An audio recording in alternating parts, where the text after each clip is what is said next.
Bueno, como tenía una muy buena cobertura, esta casa le pide, la dirección del MLN, le pide a este matrimonio de José Luis Porras y Zulema Arena a ver si podían construir allí un berretín eh, para que allí funcionara una cárcel del pueblo en la cual mantener personas retenidas. ¿Qué es un berretín? Se puede preguntar alguno, capaz que los jóvenes que nos están siguiendo en este momento. Un berretín era cualquier espacio que se construía con el objetivo de no ser visto. Los Tupamaros fueron especialistas en la arquitectura para no ser vista.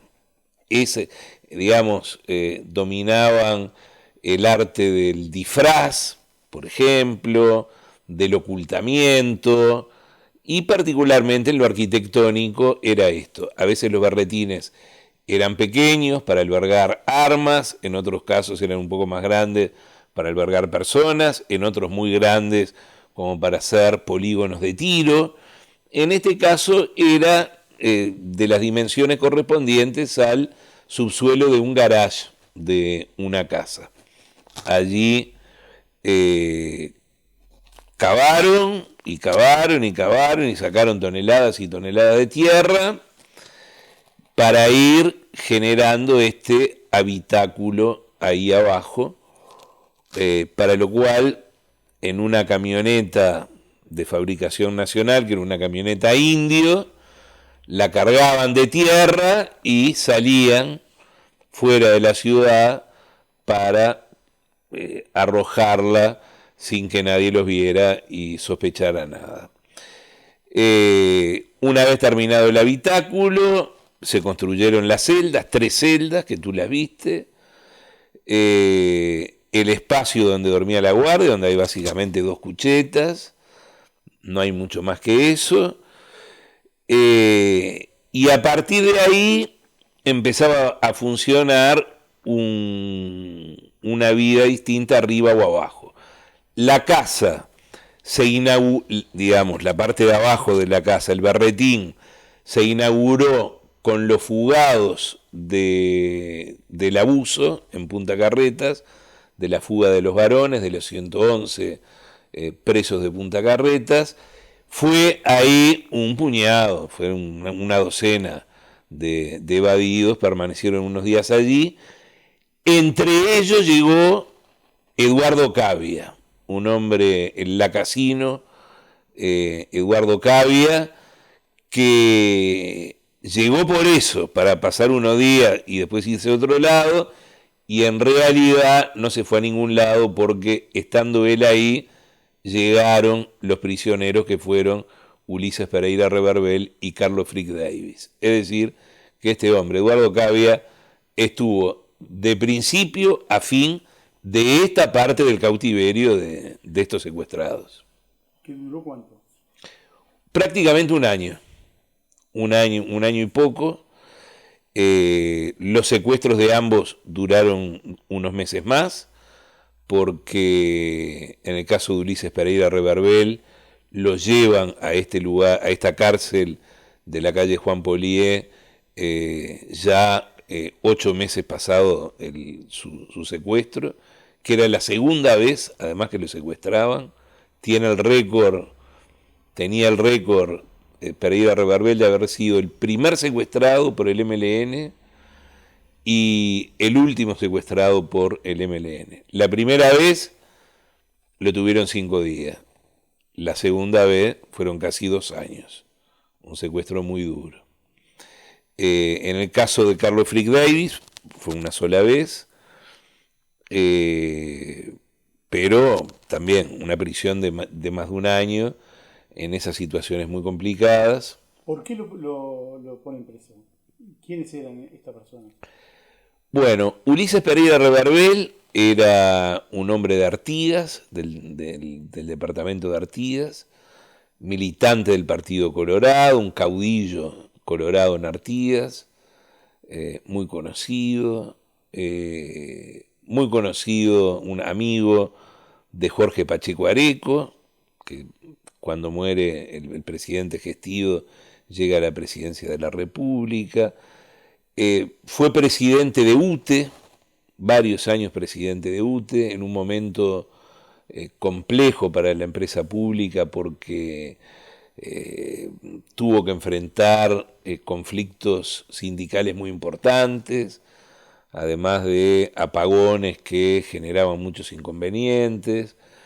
Tenía un estilo muy particular de ser, que generaba en la población cierto rechazo en algunos sectores, por esa forma, digamos, de ejercer la gestión en la UTE.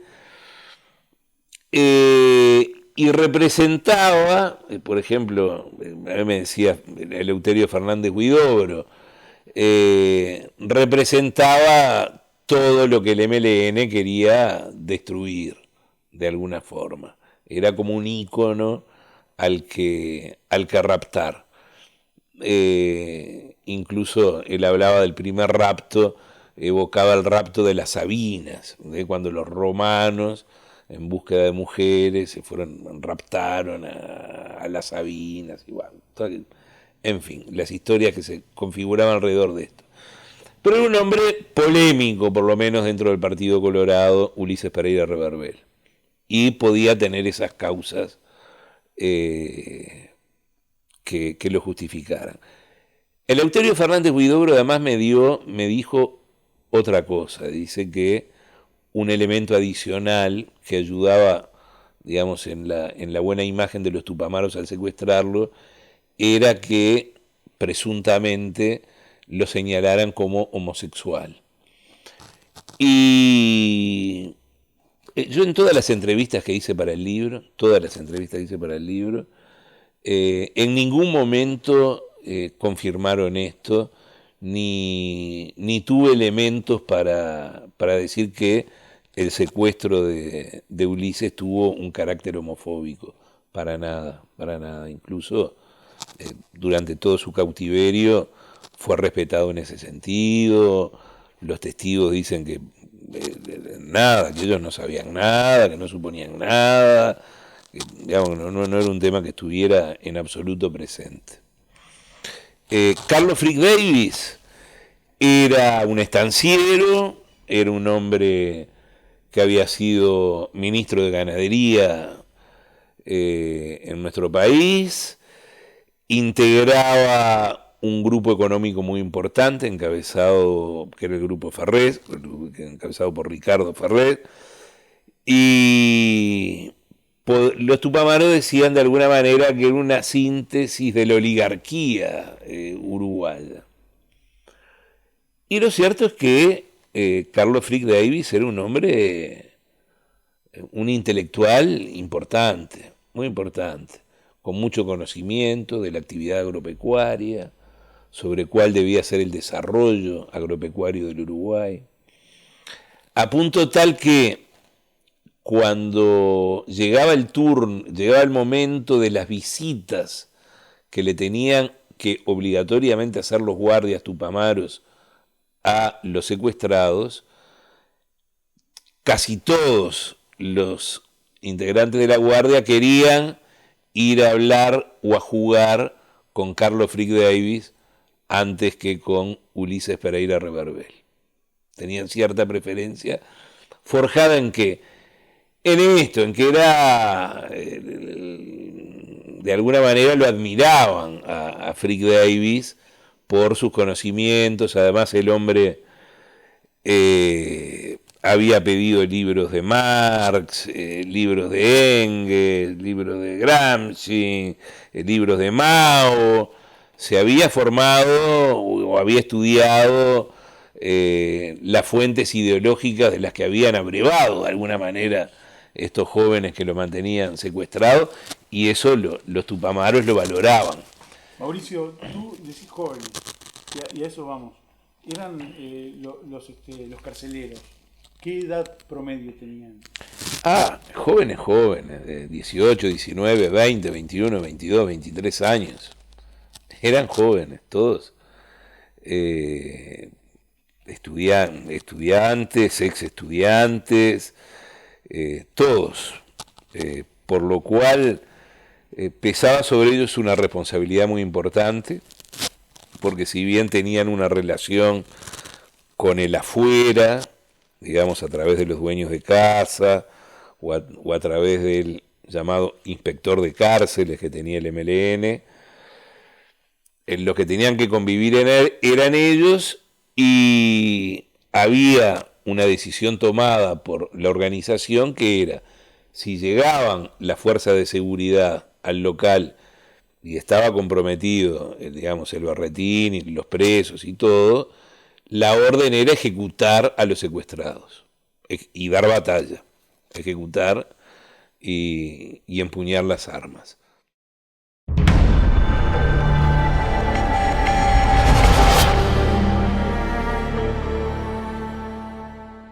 Bueno, los tres con distinto grado de participación y de importancia en la organización. El doctor Mario Navillat, sin duda, tuvo un lugar de destaque en los primeros tiempos de la organización. Estuvo en la primera fila de muchos operativos. En el caso de los otros dos jóvenes, de Eduardo Cavia y de Adriana Castera, vamos con la mujer primero. Adriana Castera, nacida en Colonia, después se vino a Montevideo. Ella fue integrante de la guardia de la cárcel del pueblo, jugó, y ya lo vamos a ver, un papel particular en ese momento, en que había que tomar la decisión de ejecutar o no ejecutar a los prisioneros. Y el otro coloniense, ese sí, si bien había nacido fuera del departamento, vivió siempre en Juan Lacase y su vida transcurrió en Juan Lacase, y todos sus recuerdos de la infancia están vinculados al sonido del silbato de la empresa textil, sus padres, sus abuelos, él, todo, digamos, aquel mundo fabril de Juan Lacase, de aquellas épocas, que fue las que él vivió, hasta que se vino a Montevideo, lacasino. Se vino a Montevideo. ¿Con qué edad? Muy joven también, 18 años, ya estaba aquí. Se termina vinculando al MLN, a un grupo del MLN. Una de las primeras acciones que le mandan a hacer fue la toma y explosión de unas torres de comunicación que tenía una compañía estadounidense aquí, que fue digamos, exitosa desde el punto de vista que la explosión funcionó y volaron la torre, pero como no quisieron ejecutar al guardia que estaba en el local, lo habían atado y no lo ataron suficientemente bien como para impedir que éste fuera corriendo hasta el puesto de control más cercano para avisar lo que había acontecido. Y Eduardo Cavia y sus otros compañeros, que venían haciendo de cuenta que llegaban de pescar con cañas y con unas cestas donde traían las armas y demás, bueno, así se los llevaron, los estaban esperando y se los llevaron.